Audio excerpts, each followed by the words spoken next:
बीते साल 2023 के दिसंबर माह में छत्तीसगढ़ में सत्ता का परिवर्तन हुआ।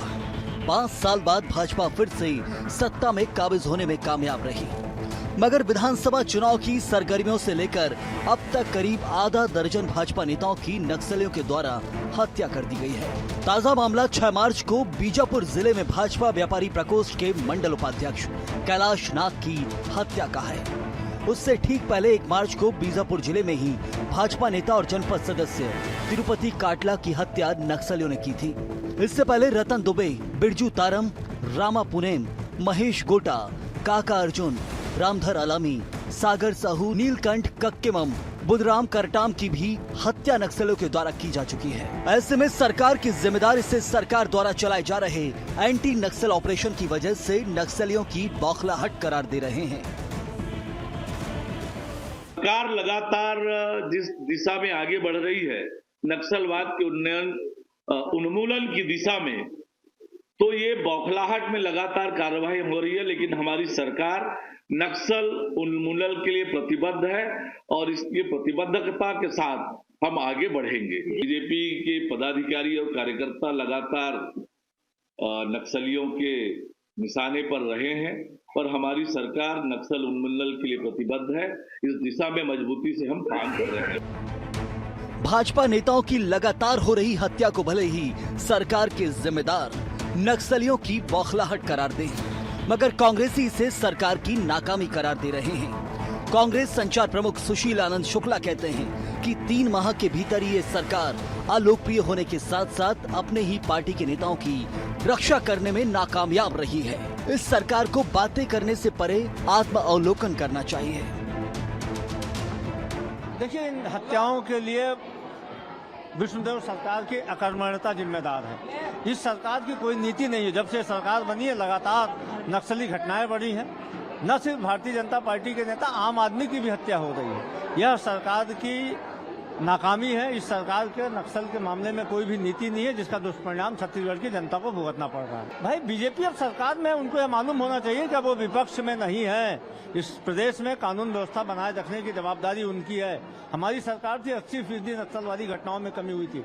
यदि आज नक्सली आतंक मचा रहे हैं तो उसके जिम्मेदार विष्णुदेव सरकार है, सरकार में बैठे हुए लोग हैं। छत्तीसगढ़ के चेहरे पर नक्सलवाद एक ऐसा बदनुमा दाग बन चुका है जिसे मिटाने पिछली सरकारों ने कोशिश तो की, मगर दाग मिट नहीं पाया। इसी बीच विष्णुदेव साय सरकार ने प्रदेश में पहली बार एनआईए की तर्ज पर राज्य में आतंकवाद, नक्सलवाद और वामपंथी उग्रवाद जैसे मामलों में त्वरित और प्रभावी अनुसंधान के लिए एसआईए का गठन करने का निर्णय लिया।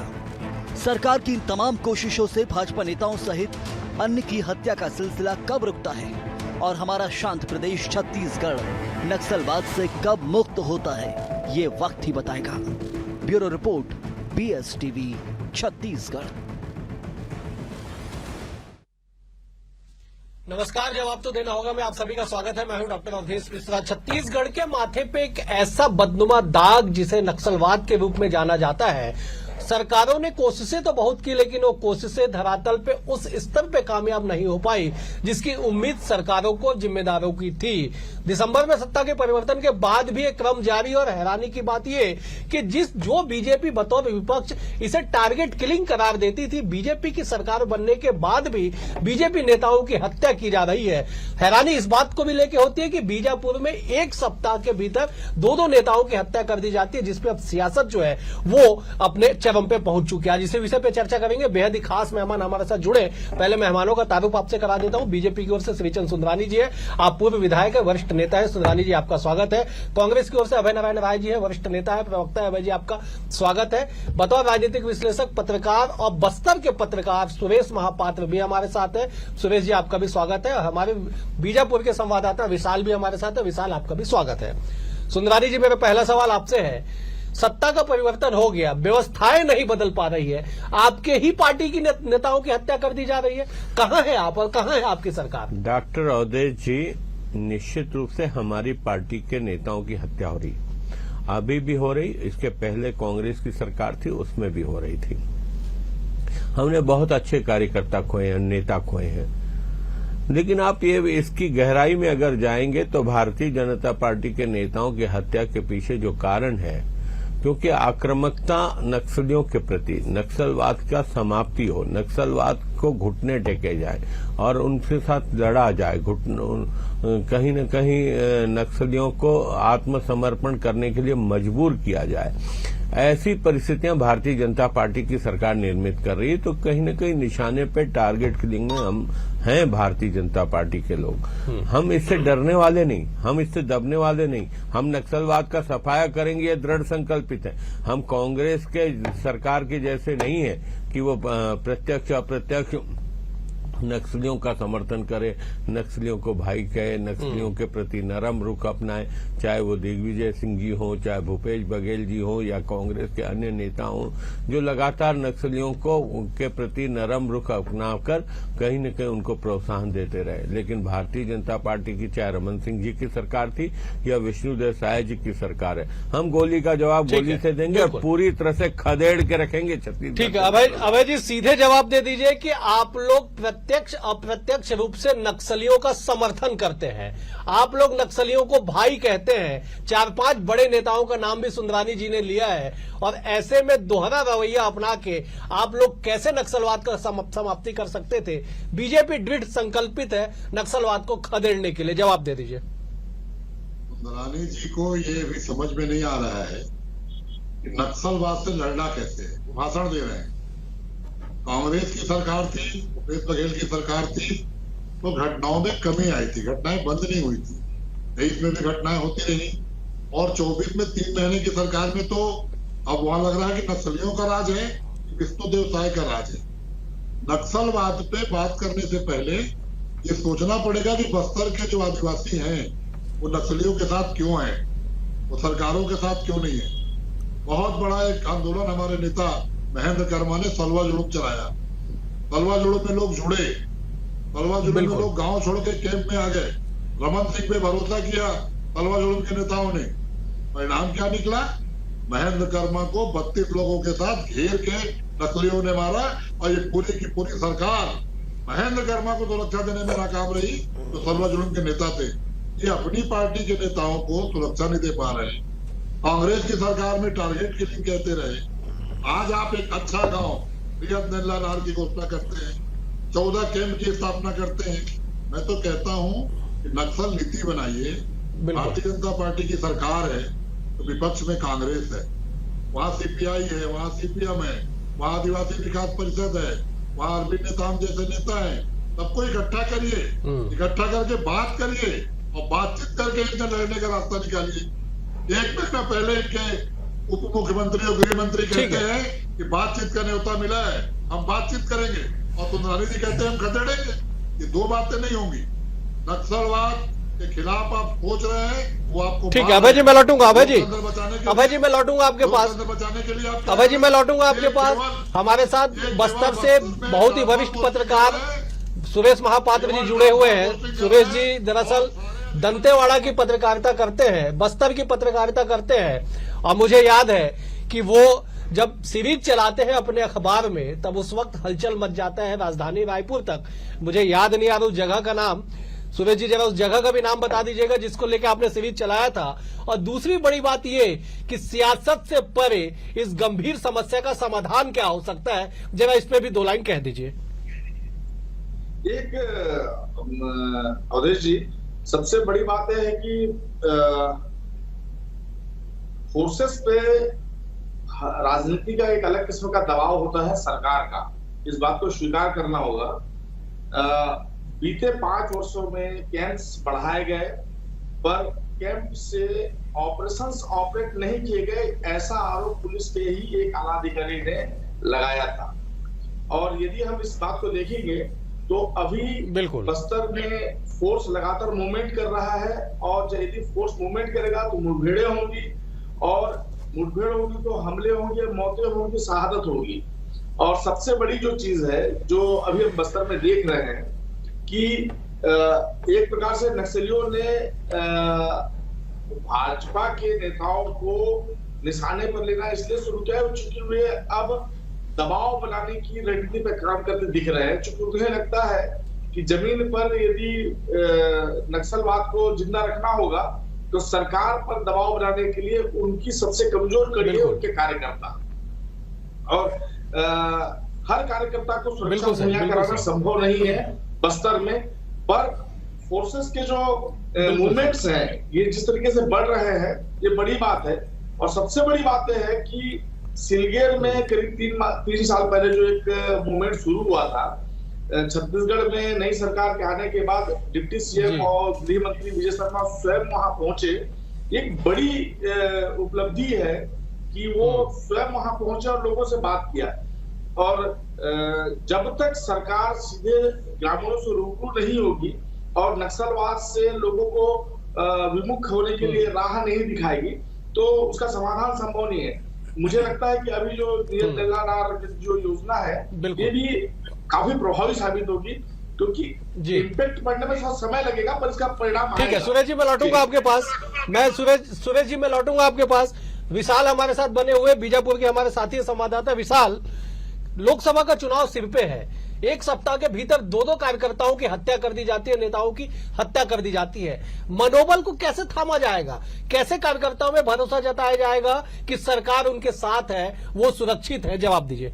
देखिए अवधेश जी, सबसे पहले तो बस्तर जो है नक्सलवाद का इलाका है। आए दिन जो है पुलिस और नक्सलियों के बीच में मुठभेड़ होता है। ऐसे में आने वाले समय में कुछ दिन बाद जो है लोकसभा चुनाव है। ऐसे में एक सप्ताह के भीतर 2 जो भाजपा के नेताओं को मारना, ये कहीं न कहीं एक पूरी तरह से दहशत का माहौल है। लगातार हम अगर पिछले 1 साल की बात करें या फिर लगातार जिस तरीके से भाजपा को नेताओं को जिस तरह से जो नक्सलियों ने टारगेट करके मौत के घाट उतार रहा है, तो कुल मिला के ऐसे में जो कार्यकर्ता है भाजपा के छोटे या बड़े कार्यकर्ताओं की अगर हम बात करें तो कुल मिला के उन तमाम कार्यकर्ताओं में इस वक्त दहशत का माहौल है। हमने कई जो बीजेपी के कार्यकर्ताओं से लगातार संपर्क करने की कोशिश की है और जिस तरीके से उन्होंने बताया है, तो ऐसे में जिस तरीके से लगातार जो नक्सली जो है वो भाजपा के नेताओं को सिर्फ टारगेट करके मार गिरा रहे, तो कुल मिला के लोकसभा चुनाव को लेकर भी कुल मिला के सभी कार्यकर्ताओं में दहशत का माहौल है। ठीक है, मैं विशाल लौटूंगा आपके पास। सुंदरानी जी, कार्यकर्ताओं में दहशत का माहौल है, कार्यकर्ता ही आपको चुनाव जिताएंगे, चुनाव जितवाते आ रहे हैं, और कार्यकर्ता ही चुनाव आपको हरवाए थे 2018 में। आपके ही सीनियर नेता का कोट था, मैं कोट कर दूंगा। सवाल यह है कि उनके मनोबल को बढ़ाएंगे कैसे? अपने नेताओं में, कम से कम अपने नेताओं में, मैं केवल भाजपा नेताओं का जिक्र नहीं कर रहा हूं, आम लोगों का भी जिक्र कर रहा हूं कि उनके मन में सुरक्षा का भाव कब तक आ पाएगा? देखिए डॉक्टर अवधेश जी, जहां तक भारतीय जनता पार्टी का कार्यकर्ता है कहीं पे भी नर्वस नहीं है। भारतीय जनता पार्टी का कार्यकर्ता लड़ाकू होता है, भारतीय जनता पार्टी का कार्यकर्ता संघर्ष करने वाला होता है। नक्सलवाद के खिलाफ हमारा कार्यकर्ता आज से नहीं लड़ रहा है, मध्य प्रदेश के जमाने से लड़ रहा है और लड़ेगा। कोई मनोबल टूटने वाला नहीं। हम नक्सलवाद को खदेड़ने का संकल्प लिए, जनता के मन में भी विश्वास दिलाएंगे। हमारी सरकार के मंत्री जाएंगे, हमारे विधायक जाएंगे, क्षेत्र के लोगों के बीच में बैठेंगे, उनको मनोबल न गिरे इसका प्रयास करेंगे और बहुत शीघ्र आप देखिएगा केंद्र से मदद लेकर इस छत्तीसगढ़ से नक्सलवाद को पूरी तरह से हम सफाया करेंगे। ठीक है सुंदरानी जी, मैं अभय जी के पास जाऊंगा, लेकिन एक बार जरा भाजपा के विधायक ने इस पूरे घटनाक्रम पे क्या कुछ कहा है वो अपने दर्शकों को एक बार सुनवा देते हैं। मैं टेक्निकल टीम से कहूंगा कि जरा एक बार वो बाइट प्ले कर दे जिसमें भाजपा के विधायक पुरंदर मिश्रा इस पूरे घटना के लिए किसको जिम्मेदार ठहरा रहे, जरा वो सुन लेते हैं। वो लोग हत्या करवा रहे हैं, पहले क्यों नहीं हुआ, अभी क्यों हो रहा है? हमारी सरकार अच्छी काम कर रही है और जो हो रहा है उसमें कहीं ना कहीं कांग्रेस का हाथ है।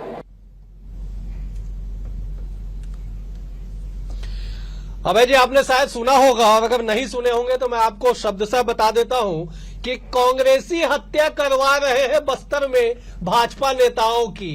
इससे पहले क्यों नहीं होती थी हत्या, अब कांग्रेसी करवा रहे हैं, अब उसमें सियासत कर रहे हैं। जरा जवाब दे दीजिए। ये मैंने कहा ना कि भारतीय जनता पार्टी में जो लोग बाहर से गए हैं उनको ये नहीं मालूम है कि क्या बात करना है और किस लाइन पे बात करना है। भारतीय जनता पार्टी की 3 महीने की सरकार तय नहीं कर पा रही है कि नक्सलियों से बात करना है कि लड़ना है। अपने कार्यकर्ताओं को उनके सामने झोंक दिया, अपने कार्यकर्ताओं को नहीं बचा पा रहे हैं। पुरंदर मिश्रा जी के बयान की मैं निंदा करता हूँ। न तो वो बस्तर गए हैं, न वो नक्सलवाद को जानते हैं और न वो कांग्रेस को समझते हैं। वो कांग्रेस में रहे हैं, बहुत दिन टिकट मांगते रहे कांग्रेस में, अभी भारतीय जनता पार्टी में टिकट मिलकर विधायक बन गए, लेकिन मैं उनके ज्ञान की सराहना करता हूं, लेकिन उनके बयान की मैं निंदा करता हूं। आज किसी कार्यकर्ता की हत्या हुई है, वो भाजपा या कांग्रेस कार्यकर्ता नहीं है, वो नक्सल विरोधी है, वो लोकतंत्र का समर्थक है। और जो लोकतंत्र का समर्थक होगा, जो नक्सल विरोधी होगा, नक्सली उसकी हत्या कर रहे हैं। सुरक्षा का काम सरकार का है। आज 3 महीने की सरकार बैठी है। मैं तो कहता हूं ना कि ऑटो रिक्शा सरकार, 1 चक्का मुख्यमंत्री, 2 चक्के उप मुख्यमंत्री और मंत्री उसमें बैठे। ट्रांसफर पोस्टिंग का जो खेल चल रहा है कि अधिकारियों को बस्तर भेजा जा रहा है, और बस्तर में जो लंबे समय से लोग थे, जो नक्सली समस्या को समझ चुके थे, उनको वहां से हटाया जा रहा है। ये जो खेल हो रहा है, वहां पुलिस निष्क्रिय हो गई है, मुखबिरी कम हो रही है, भाजपा नेता की हत्या हो गई, वहां के SIB LIB को पता ही नहीं चलता है। ये NIA की जगह SIA बनाएंगे। अरे पहले जो बस्तर में पुलिसिंग है, जो 5 साल काम कर रही थी, उनका विश्वास जीत लीजिए, उन पे भरोसा करिए और अपने कार्यकर्ताओं से आप बात करके उनके साथ खड़े होइए, उनको सुरक्षा दीजिए। जो अपने कार्यकर्ताओं को सुरक्षा देने में नाकाम है, वो नक्सलवाद से क्या लड़ेंगे? और ये बहुत गंभीर विषय है, सर्वदलीय चर्चा होनी चाहिए, नक्सल नीति बनना चाहिए और नक्सलवाद को समूल नष्ट करने का सुरेश जी का रुख कर लेता। सुरेश जी, यदि आप लोग बीते दिनों हमने देखा कि चिंतलनार की बात कर ली जाए, पुवर्ती की बात कर ली जाए, हिडमा का गांव कहा जाता है, माओवादियों का सबसे कोर क्षेत्र कहा जाता है, वहां के ग्रामीण 49 की संख्या में वहां से निकल के राजधानी रायपुर आते हैं, विधानसभा का भ्रमण करते हैं, शहर की व्यवस्थाओं को देखते हैं और वापस मुख्यमंत्री से मिलके वो वापस अपने गांव जाते हैं। एक तरफ सरकार ये भी कर रही है कि उन लोगों को जो जगदलपुर कभी जिन्होंने नहीं देखा था, उन्हें राजधानी दिखा रही है, और ठीक दूसरी तरफ उसी सरकार के पार्टी के नुमाइंदे को वहां गोली मार दी जा रही है, गला रेत के फेंक दिया जा रहा है। कैसे चलेगा ऐसा? देखिए, दरअसल नक्सलवाद को बहुत हल्के से नहीं लिया जाना चाहिए और माओवादी मोर्चे पे सरकार की ये जिम्मेदारी भी है कि वो सुरक्षा मानकों का पालन करवाए, क्योंकि जो भी भाजपा के या कांग्रेस के या जो भी राजनीतिक नेता हैं, वे किसी भी दल के हों, सभी टारगेट में है, यह स्पष्ट है। क्योंकि लोकतंत्र पे माओवादियों का कतई विश्वास नहीं है। यदि वो बातचीत के माध्यम से बात कर रहे हैं कि हम बातचीत को तैयार है, तो ये भी गलत बात है कि संभव नहीं है कि बातचीत से इसका समाधान वे कर पाएंगे। और सही बात यह है कि सरकार अभी जिस दिशा में बढ़ रही है, फोर्स जिस दिशा में बढ़ रही है, बहुत पॉजिटिव है। मुझे बड़ी उम्मीद है कि बस्तर में आने वाला समय एक नई सुबह लेकर के आने वाला है, क्योंकि हिडमा के गांव में जो नक्सल का सबसे बड़ा केडर है, वहां अब फोर्स का कैंप है और उस गांव के लोग अब राजधानी आ रहे हैं। तो इसे बहुत पॉजिटिव लेना चाहिए और जो हत्याएं हैं उसके लिए कार्यकर्ताओं को बहुत ध्यान रख करके चलना चाहिए, सुरक्षा मानकों का पालन करना चाहिए। जी बिल्कुल, मैं लौटूंगा आपके, मैं विशाल का रुख कर लेता हूं। विशाल, कार्यकर्ताओं के मनोबल पे तो आपने बता दिया, सवाल ये है कि सुरक्षा के भाव आम लोगों में भी कैसे आएगा? केवल वहां पे समस्या नक्सली और बीजेपी के कार्यकर्ता नेता नहीं है, आम लोगों की भी हत्याएं की जा रही है। तमाम स्थितियों को जरा बता दीजिए कि कैसे लोग वहां पे अपने आप को सुरक्षित महसूस करेंगे। सरकारों के प्रयासों को भी आपने कई सालों से उन क्षेत्रों में देखा है। देखिए अवधेश जी, सबसे पहले मैं आपको बता दूं विधानसभा चुनाव नजदीक आते ही जो है भाजपा के जो बड़े लीडर्स होते हैं, उन लोगों को सबसे पहले सुरक्षा दी जाती है। उसके बाद जैसे ही चुनाव खत्म हो जाता है तो उनकी सुरक्षा को हटाया जाता है। ये भी एक बड़ा मुद्दा है, क्योंकि हालांकि जिस तरीके से जो भाजपा के नेताओं को लगातार नक्सलियों के द्वारा मौत के घाट उतारा है, तो इसमें कुल मिला के जो है कार्यकर्ताओं में भी दहशत का माहौल है। अगर इसके अलावा अगर हम निर्दोष आदिवासियों की बात करें तो क्या होता है, जब भी बस्तर क्षेत्र में या फिर पुलिस की बात करें या फिर नक्सलवाद की बात करें, तो मुखबिरी के शक में जो है आदिवासी, निर्दोष आदिवासियों को जो है नक्सली मार गिरा देते हैं और ऐसे में दहशत का माहौल बनाते हैं। तो बस्तर में कुल मिला के निर्दोष आदिवासियों की भी हत्या होती है। कुल मिला के पूरी बस्तर दहशत का माहौल है, क्योंकि जिस तरीके से भाजपा की नेताओं की हत्या लगातार हो रही है और निर्दोष आदिवासियों को मारा जा रहा है, तो आने वाले समय में चुनाव है, तो ऐसे में कुल मिला के चुनाव को लेकर भी कहीं ना कहीं दहशत का माहौल इस बीच देखा जाता है। ठीक है सुंदरानी जी, आप जब एक बार जवाब दे दीजिए, को 23 साल पूरे हो चुके हैं, 1 नवंबर को आप छत्तीसगढ़ को विकसित छत्तीसगढ़ बनाने के लिए आप विजन डॉक्यूमेंट्स रखने वाले हैं पब्लिक के बीच में 1 नवंबर को राज्य स्थापना के दिवस के दिन। और ऐसे समय में इन तैयारियों के बीच आपके ही पार्टी के कार्यकर्ताओं की लगातार हत्या की जा रही है। एक सप्ताह में 2-2 हत्या, और अगर पूरी फहरिस्त देखी जाए तो 2 दर्जन हत्या कर दी जाती है। केवल भाजपा कार्यकर्ता नहीं, आम लोगों की भी हत्या की जा रही है, सैनिक भी इसमें शहीद होते जा रहे। ये जो असुरक्षा का माहौल है, भाव है, लोगों के मन से कब तक निकल पाएगा? कुछ टारगेट आप लोगों ने रखा होगा? डबल इंजन की सरकार है। निश्चित रूप से डॉक्टर अवधेश जी, हमारा टारगेट यही है कि जनता के मन से भय निकालना, नक्सलियों के जो आतंक का माहौल बना हुआ है, लोगों के मन में भय का वातावरण बना हुआ है, वो खत्म करना। और उस दिशा में हमारी सरकार काम कर रही है। हम अभी माननीय अभय नारायण जी कह रहे थे कि भारतीय जनता पार्टी बातचीत भी करना चाहती है और सुंदरानी जी उनके ऊपर कार्रवाई की बात कर रहे हैं। निश्चित रूप से हम बातचीत का रास्ता कभी बंद नहीं करते, लेकिन हम किसी कीमत पे समझौता नहीं करेंगे। हम समझौता इस बात पे नहीं करेंगे कि जान माल की सुरक्षा को लेकर या किसी के कार्यकर्ता, राजनीतिक नेता, चाहे वो कांग्रेस का हो या भाजपा का हो, उसकी हत्या कर दी जाए। हम उसका जवाब देंगे। हम नक्सलियों को जड़ से मुक्त करेंगे छत्तीसगढ़। हम कहीं पे भी ऐसी स्थिति को निर्मित नहीं होने देंगे। ठीक है। अगर वो बातचीत के लिए तैयार होंगे और बातचीत से शांति स्थापना होगी तो हम कभी उसको नकारात्मक रुख नहीं अपना। ठीक है। अब हमारा लक्ष्य नक्सलियों को खदेड़ना। हमने सरगुजा से नक्सलवाद को पूरी तरह समाप्त किया। ठीक है सुंदरानी जी, मैं लौटूंगा आपके पास। अभय जी, भाजपा ने तो अपना स्टैंड क्लियर कर दिया कि बातचीत के रास्ते खुले हैं, लेकिन छत्तीसगढ़ को माओवाद मुक्त बनाने का प्रण भाजपा ने लिया है। डबल इंजन की सरकार है, होके रहेगा। राजनीति से परे बताओ, विपक्ष जरा एक लाइन में जवाब दे दीजिए कि क्या आप लोगों को ऐसा लगता है कि ये सरकार या सरकारें इस गंभीर समस्या का समाधान कर पाएगी? 5 साल, ठीक आज से 3 महीने पहले तक 5 साल तक आपकी सरकार छत्तीसगढ़ में राज कर रही थी। देखिए, पत्रकार साथी ने भी हमारे कहा कि उनको उम्मीद है कि सरकार कुछ करेगी। सुंदरानी जी भी बहुत पॉजिटिव बात कर रहे हैं, दृढ़ निश्चय दिखा रहे हैं। तो मैं भी उम्मीद करता हूं कि सरकार को करना चाहिए, क्योंकि सरकार की जवाबदारी है। 5 साल हमने पूरा प्रयास किया, घटनाओं में कमी आई, लेकिन घटनाएं बंद नहीं हुई। और आपने कहा 23 साल का छत्तीसगढ़, नक्सलवाद के दंश को समाप्त करना इस युवा छत्तीसगढ़ के लिए बहुत आवश्यक है। और इसके लिए मैं बार बार दोहरा रहा हूं कि भारतीय जनता पार्टी की सरकार केवल ये मत सोचे कि हम जो कह रहे हैं उससे नक्सली खत्म हो जाएंगे। नक्सली की गोली चले या पुलिस की गोली चले, बस्तर के आदिवासी ही मारा जाता है। आदिवासियों पे ही वहां तकलीफ होती है। कांग्रेस अभी राज्यपाल के पास निकल गई थी।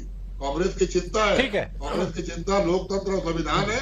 जो इसको नहीं मानेगा वो हमारे लिए विरोधी है। बिल्कुल, कोयली बेड़ा के मामले को लेकर आप लोग राज्यपाल से भी मिले थे। ठीक है, ठीक है अभय जी, मैं लौटूंगा आपके पास। समय रहा तो एक बार मैं सुरेश जी का रुख कर लेता हूं। सुरेश जी, जरा फाइनल एक क्लोजिंग स्टेटमेंट दे दीजिए कि क्या इस गंभीर समस्या का समाधान आपको आने वाले कुछ सालों में होता हुआ नजर आ रहा है? आप सदियों से बस्तर की पत्रकारिता कर रहे हैं, बस्तर के रीति नीति कण कण से आप वाकिफ है। सुरेश जी, देखिए, बस्तर बहुत तेजी से बदल रहा है और पिछले 23 सालों में बस्तर में बड़ा बदलाव आया है। सलवा जुडूम के बाद और सलवा जुडूम से पहले की हालत को यदि हम देखते हैं तो आज का बस्तर पहले से बेहतर है। और मुझे लग रहा है कि हर सरकार की कोशिश होती है कि वो बेहतर से बेहतर करे और इसके परिणाम निश्चित रूप से आएंगे। विकास सबसे बड़ा माध्यम है, शिक्षा और स्वास्थ्य और सड़क, इस पर सरकार फोकस करेगी और गांव तक पहुंचेगी।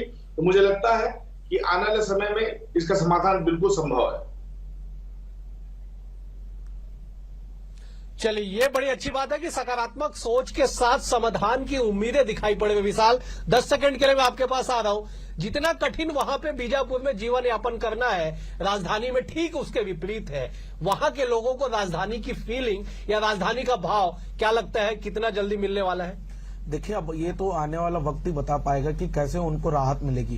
राजधानी रायपुर और अगर हम बस्तर की बात करें, बीजापुर की बात करें तो बहुत ज्यादा डिफिकल्ट है, क्योंकि वहां पे जो है वहां का रहन सहन, वहां की जो सोच है वो बहुत डिफरेंट है। तो कुल मिला के देखना होगा आने वाले वक्त में, क्या पता बीजेपी अगर कुछ ऐसा कर दे, स्वास्थ्य सुविधा को लेकर अगर हम बात करें या फिर शिक्षा को लेकर बात करें, तो ये तमाम चीजें जो है अगर अंदरूनी क्षेत्रों में पहुंचाया जा सके तो कुल मिला के तस्वीर जो है बस्तर की बदल सकती है। जी, कुल मिला के तस्वीरें बदल सकती है और नक्सलवाद माओवाद के के खात्मे का एक सबसे बड़ा मूल मंत्र है विकास, और सरकार दावा कर रही है कि विकास हम अंतिम छोर तक पहुंचा रहे हैं। पुवर्ती गांव का उदाहरण दिया गया कि जहां पे 40 साल में तिरंगा नहीं फहरा, वहां पे सरकार ने स्वास्थ्य कैंप लगा दिया, लोगों ने स्वास्थ्य जांच करा लिया और वहां के लोग राजधानी तक आ गए। लेकिन इन तमाम दावों की पोल तब खुल जाती है जब बीजापुर जैसे क्षेत्र में भाजपा नेताओं की हत्या कर दी जाती है बेवजह। अब ये सवाल ये है कि ये द्वंद्व कब जाके समाप्त होगा, अब छत्तीसगढ़ के चेहरे पे लगा ये बदनुमा दाग नक्सलवाद का कहां जाके धुलेगा। आज के लिए इतना ही। आप चारों मेहमानों का बेहद शुक्रिया। सुंदरानी जी आपका शुक्रिया, अभय जी आपका शुक्रिया, सुरेश जी आपका शुक्रिया, विशाल आपका भी शुक्रिया। कल एक और विषय के साथ होगी मुलाकात, तब तक के लिए नमस्कार।